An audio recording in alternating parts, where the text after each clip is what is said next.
Hello everyone, welcome back to the channel. So let's get on to covering multiple choice questions for prelims 2020 and question number 1. Very important and interesting. It states, let's read it carefully.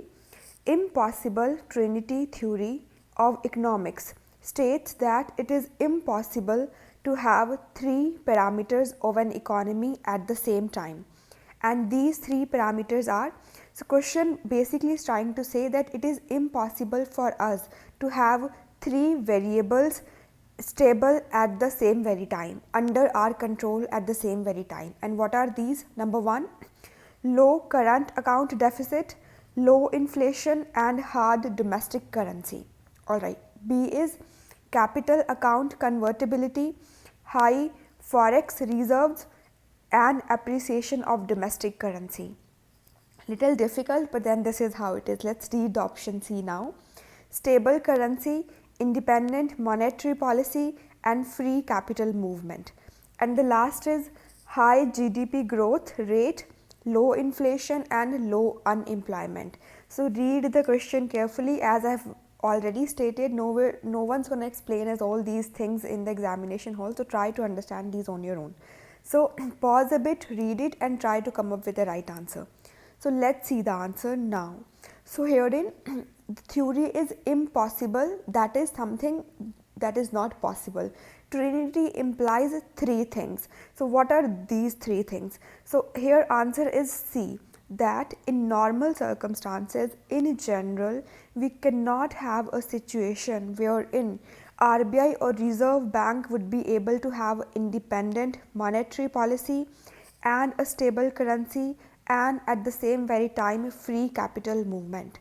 Alright, so you can understand it with the help of an example. For instance, let's say RBI is opting to pursue an independent monetary policy. Herein RBI would decide what all is going to be the money supply in the economy. It's in the domain of Reserve Bank of India. So that's how RBI would be pursuing an independent monetary policy.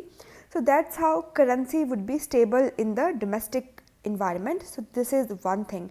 But if these two things are there, then we cannot have free capital movement, right? अगर currency decide करेगा कितना रहेगा economy में वो RBI, and at the same time we know अगर RBI monetary policy decide कर रहा है तो करेंसी तो स्टेबल ही रहेगा, बिकॉज मनी सप्लाई बढ़ेगा नहीं, कम नहीं होगा. RBI would be making the stable money supply in the economy, and that's how there would be no appreciation or depreciation. अगर यही दोनों चीज़ें हैं तो फिर free capital movement नहीं रहेगा. This is how it is. You cannot have good of all the three things, right? At max you can have two things under your control but not all the three, and this is what it is. Prelims के लिए बस इतना ही याद रखना है. एक तो नाम impossible trinity theory of economics.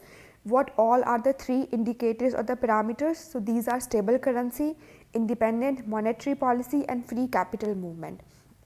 And who has given this? Although it's not important, but just to be on the safer side we can memorize it. So this concept was given by a British economist and its name was Marcus Fleming, and one Canadian economist and its name was Robert Mundell. So basically you can think of as a Mundell-Fleming model, that's it. It's not a Mundell-Fleming model in its complete sense, but हमें prelims के लिए बस इतना ही याद रखना है that it is impossible trinity in economics, which states that it is impossible for a country to have three things at the same time, that is a stable currency, a free movement of capital and an independent monetary policy. That's it. You can think of it as other way as well. If you are opting for a stable currency and a free movement of capital, then you cannot have an independent monetary policy.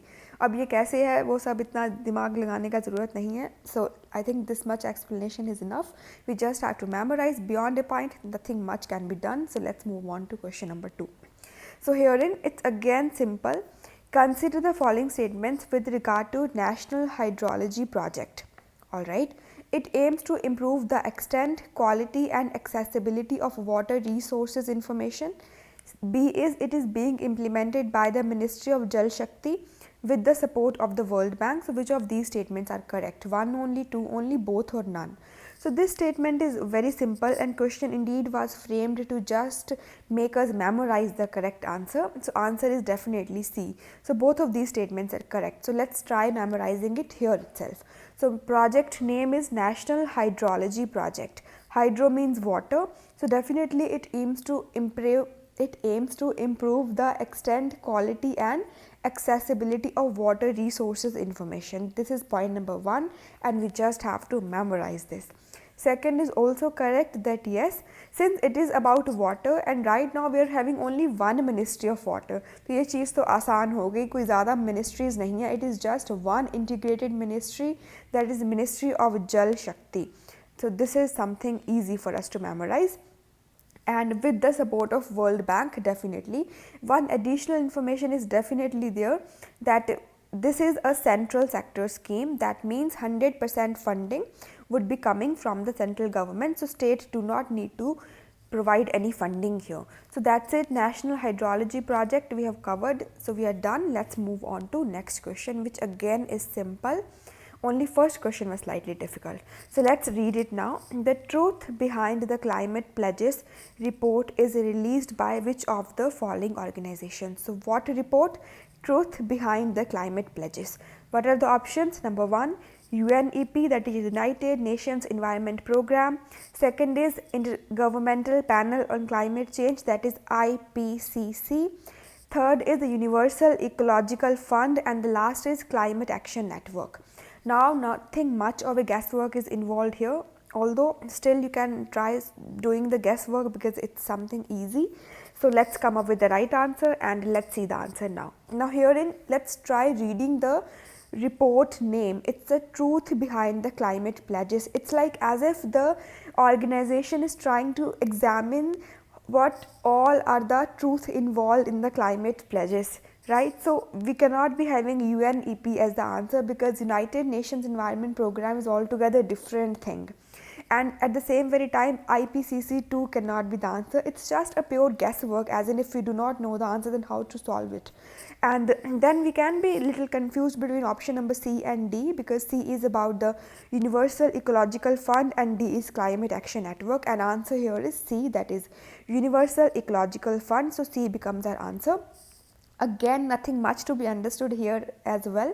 So truth behind the climate pledges report is released by the Universal Ecological Fund, which is basically a non-governmental organization, and it tries to look into the details of how far the nations are into fulfilling their climate pledges and what all the loopholes in their voluntary pledges, right? If India has undertaken a pledge to go for certain climate measures, then how far India is doing it and what all are the loopholes in that pledge. So that's it. Although I was about to say that do write in the comment section what is the India's pledges, but either way nobody writes it, so let's not deviate. And so let's look at the explanation here. The truth behind the climate pledges report is released by the Universal Ecological Fund, which ranks the country's commitment to reduce the greenhouse gas emissions and identifies the weaknesses in the voluntary pledges. So that's it. इतना ज़्यादा याद रखने का ज़रूरत नहीं है. Name would suffice, and the report's name too we have to memorize. That's it. So let's move on to the last question finally. And this again is pure factual and little boring. So let's get on to it. With reference to the Office of the Council of the India, created under the provisions of the Government of India Act 1858, which of the statements given above is are correct? So Government of India Act 1858, its all provisions should be memorized by heart. So 3 provisions are given, so let's try solving it. Number 1, it was set up to assist the Secretary of State. तो question में है कि government of India act 1850 के according we set up the council of India, Office of the Council of India. Now the Office of the Council of India was to do what? It was set up to assist the Secretary of State. All right. Number 2, it was to be all European in nature. तो कोई Indian members नहीं था, सभी Europeans थे. Is it so? And the last is Indian Independence Act of 1947 abolished the council. So that's it. Options are 1 and 2 only, 2 and 3 only, 1, 2 and 3 only, 1 and 3 only. Since prelims is just 66 days away, so you must be knowing the answer to this question. And we must be thorough with point number 3. Point number 3 आता है तो question solve हो जाएगा. So pause a bit, try to read it on your own and try to come up with the right answer. So let's see the answer now. Now herein we just have to memorize that it was not the Indian Independence Act of 1947 that abolished the council. No, it was the Government of India Act 1935. As per Government of India Act 1935, we did abolish the office of the Council of India because it was to have a provincial autonomy in the provinces plus the federal setup in the central government at the central level. Although that federal setup didn't come into picture, but we did have the provincial autonomy, and that's it. We no longer were having any concept of the office of the Council of India post Government of India Act 1935. That's it. We just have to memorize this. And yes, if we know that point number 3 is incorrect, then either way we are getting our answer, that is point number A or A. So yes, it was set up to assist the Secretary of State. Indeed, Secretary of State को assist करना था इस council ने. And yes, unfortunately, it was to have all the European members, because then onwards, then Indians were to really plead as if give us entry into the council, और फिर वो थोड़ा थोड़ा करके हमको entry देते. So that's it. We just have to mug it up. It was to set up, assist the Secretary of State, plus it was all European in nature, plus it was the Government of India Act 1935 which abolished these council as written right over here. So this is it. We are done with 4 questions, and if you haven't gotten over any of the question, then do let me know in the comment section, and either way, if there is any suggestion on your side, do let me know of that as well, and we'll go accordingly. So we are done. Thank you so much for watching, and goodbye.